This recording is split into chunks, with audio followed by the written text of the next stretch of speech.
ہائے میری بدنصیبی، ماؤں نے لوریوں میں قرآن سنانا چھوڑ دیا، موبائل کے اوپر گانا لگا کے سینے پہ رکھ دیا۔ اس ماں کو اندازہ ہی کوئی نہیں، اس نے اپنے بچے کا نہیں اپنا نقصان کیا۔ جس کے سینے پہ تو نے بچپن میں گانا اتارا، بڑا ہو کر 55 سال کی عمر میں تیرے کان کے اندر قرآن کی آواز کیسے اتارے گا؟ مردوں کو شانہ بشانہ چلنے کا میں حق دیجئے۔ میں نے کہا لے لے، کیا کہ میں اپنی ایک شوہر کی پارٹنر بنوں گی، 50,000 روپے گھر کا خرچ ہے، 25 کی ذمہ داری میں اٹھاؤں۔ میں نے کہا یہ شانہ بشانہ نہیں ہے، تیرا گھر والا صبح گیا مزدوری کر کے آیا، شام کو تیری مرضی کے مطابق گوشت نہ لے کے آیا، فروٹ نہ لے کے آیا، کہا آج سبزی پہ گزارا کر، کہا انشاءاللہ کر کے دکھاؤں گی، یہ شانہ بشانہ ہے۔ گرمی کے موسم میں تیرا گھر والا مجبوری بے روزگاری کی وجہ سے تیرے لیے کپڑے نہ بنا سکا، تو اس کے سر پر ہاتھ رکھ کے کہ کیوں پریشان ہے، میں گرمی کے موسم میں موٹے کپڑے پہن کے دکھاؤں گی، یہ شانہ بشانہ ہے۔ تیرا گھر والا نوکری کے لیے جائے، کب بے فکر ہو کے چلا جا، گھر کے اندر بچہ بچی تو چھوڑ کے جا رہا ہے، انشاءاللہ میں اسے وقت کا عبدالقادر حسن بصری بناؤں گی، وقت کی رابعہ بصریہ بناؤں گی، یہ شانہ بشانہ ہے۔ تو بے فکر ہو کے چلا جا، اللہ اکبر، وعدہ کرتی ہوں تیرے جانے سے لے کر آنے تک یہ چہرہ آسمان کی طرف ہوا میں اڑنے والا پرندہ بھی نہیں دیکھے گا۔ کون؟ اما عائشہ رضی اللہ عنہ کے حجرے کا دروازہ بجا، اما نے کہا من دق الباب، کون دروازے پر؟ باہر کھڑی ہونے والی کہنے لگی عائشہ میں تیری سہیلی، کبھی بھی پھر اندر آ جا۔ اما عائشہ رضی اللہ تعالی عنہ دیوار کی طرف منہ کر کے بیٹھی ہوئی ہے، کہنے لگی عائشہ کیا بات ہے، سورج چمک رہا ہے، کرنیں تیرے ریڑے میں پڑ رہی ہے۔ عائشہ کمر کو سیک لگا رہی ہے کہ نہیں نہیں، عائشہ کیا بات ہے، اللہ اکبر، وجود کو سیک لگا رہی ہے، کہنے لگی نہیں نہیں۔ سیدہ عائشہ رضی اللہ تعالی عنہ سے ان کی سہیلی پوچھنے لگی اے عائشہ کیا بات ہے، کہنے لگی اس روزے والے سے جاتے وقت وعدہ کیا تھا، تب ادھر فاطمہ بیٹی بیٹھی تھی، ادھر عائشہ صدیق کی بیٹی بیٹھی تھی، ادھر دیکھا بیٹی کا ہاتھ پکڑا، ادھر دیکھا میں نے بھی ہاتھ پکڑا دیا، میرا ہاتھ میں لیا، فرمایا عائشہ میرے بات کیا کرے گی، میں نے رو کے دکھایا، انہوں نے مجھے چپ کرایا، میں عائشہ میرے بات کیا کرے گی، میں نے کہا وعدہ کرتی ہوں اس چہرے کو ابا ابو بکر نے دیکھا، یہ شوہر مصطفیٰ نے دیکھا، آج کے بعد یہ چہرہ گھر کی دیوار بھی نہیں دیکھے گی۔ اللہ اکبر، اے عائشہ سورج کا اور پردے کا کیا آپس کا معاملہ، کہ اس روزے والے سے وعدہ کیا تھا تیرے جانے کے بعد میں سورج کو بھی اپنا چہرہ نہیں دکھاؤں گی۔ سارے حیدرآباد میں آواز گونج رہی ہو میری بیٹیوں تمہاری ماں کا نام عائشہ ہے۔ خالد کے پاس رات کو آ کے بیٹھ گئی، مجھے 5,000 روپیہ دیجئے، کیوں؟ میرے برقع لے کے آنا ہے۔ صبح صبح حیدرآباد کی ریشم گلی میں چلی گئی، دکان پہ جا کے کہنے لگی بھائی ایسا برقع دکھاؤ دیکھنے والا حیران رہ جائے۔ اور میری بیٹی تجھے کون B A B S C کہے گا، تجھے کون ڈگری ہولڈر کہے گا، جب تیرا برقع ہی بے حیا بن گیا تجھے حیا والی چادر میں کیسے لے کے آئے گا؟ مردوں کے شانہ بشانہ، یہ شانہ بشانہ ہے۔ تو کچے گھر میں رکھے گا میں رہ کے دکھاؤں گی، پکے گھر کے اندر رکھے گا میں سجدوں سے خدا کو راضی کر کے دکھاؤں گی، یہ شانہ بشانہ ہے۔ تو مجھے دلہن بنا کے قرآن کے سائے میں لے کے آیا، تیرے ماں باپ کے ساتھ ایسا برتاؤ کروں گی تو مجھے دیکھ کے مسکرائے گا، تیرے ماں باپ کو اپنا ماں باپ سمجھوں گی، تیرے بہن بھائیوں کو اپنا بہن بھائی سمجھوں گی، تیری بہن سسرال سے آئے گی کوشش کروں گی اپنا تن من دھنوار دوں گی، یہ شانہ بشانہ ہے، یہ شانہ بشانہ ہے۔ اللہ اکبر اللہ اکبر، یہ شانہ بشانہ ہے۔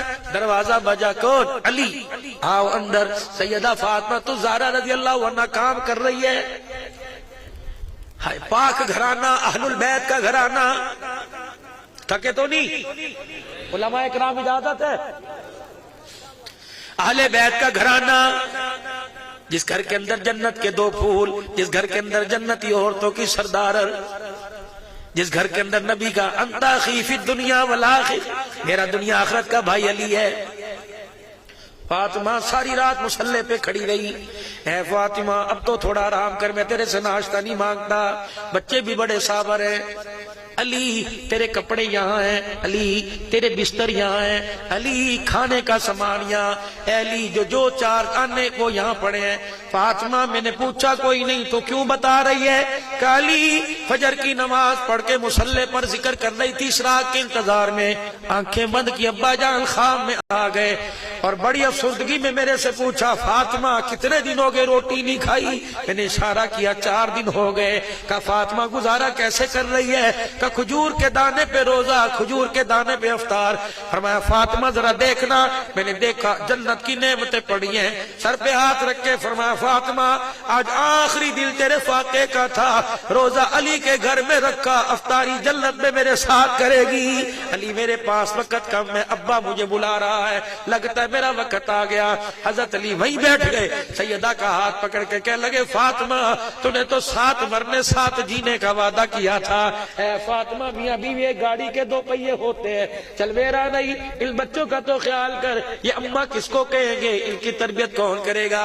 علی ذرا میری بات سنو، علی ذرا میری بات سنو۔ کیا بات؟ اللہ اکبر۔ علی میری بات سنو، کیا بات؟ علی ذرا ہاتھ میں ہاتھ دینا، یہ وہ باتیں کر رہی ہے جو اماں خدیجہ نے حضور کے ساتھ کی تھی۔ سنا دوں تھوڑی سی اور بات۔ فاطمہ کے ابا جان جناب محمد عربی صلی اللہ علیہ وآلہ وسلم گھر تشریف لائے، اماں بے قرار ہو گئی، چہرہ کیوں اترا ہوا ہے؟ کچھ عرض کر دوں کا جی آج کسی نے پھر گالی دی کہ نہیں؟ آج کسی نے کوئی بکواس کی کہ نہیں؟ نماز پڑھتے ہوئے کسی نے تنگ کیا نہیں؟ گلی میں کسی نے پتھر مارا نہیں؟ کسی نے کچرے کا تسلا تو نہیں اوپر پھینک دیا؟ کہا خدیجہ نہیں؟ پھر کیا بات ہے؟ آپ اس طرح چہرہ آپ کا اچھا نہیں، ذرا ہنس کے دکھائیے۔ اللہ اکبر۔ کملی والے افسردگی تیرے چہرے پر، تیرا چہرے کی مزاج تیرے شایان نشان نہیں، ذرا ہنس کے دکھاؤ اس کو۔ عائشہ آج ہنسنے، اے خدیجہ آج ہنسنے کو دل نہیں کر رہا، کیوں ہوا کیا؟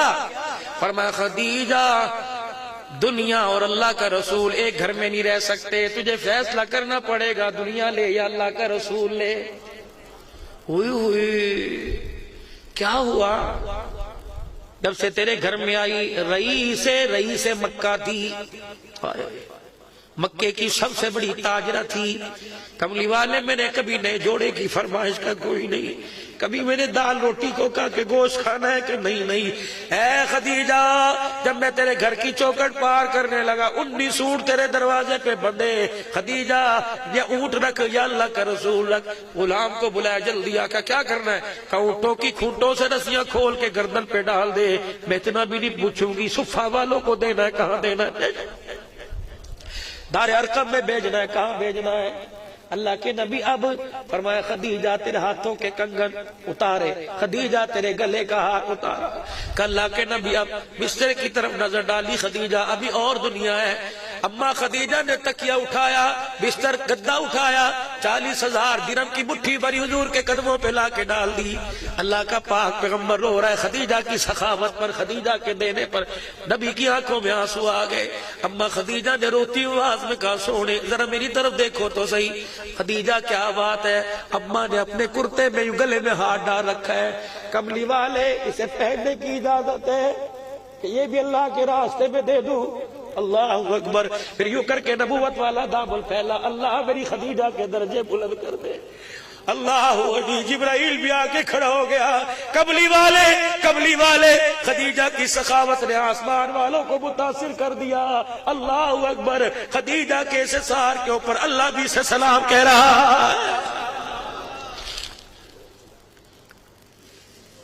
آخری وقت تھا بھائی خدیجہ کا سونے کا کیا کہ کملی والے 3 باتیں آج آپ سے لینا چاہتی ہوں۔ کیا؟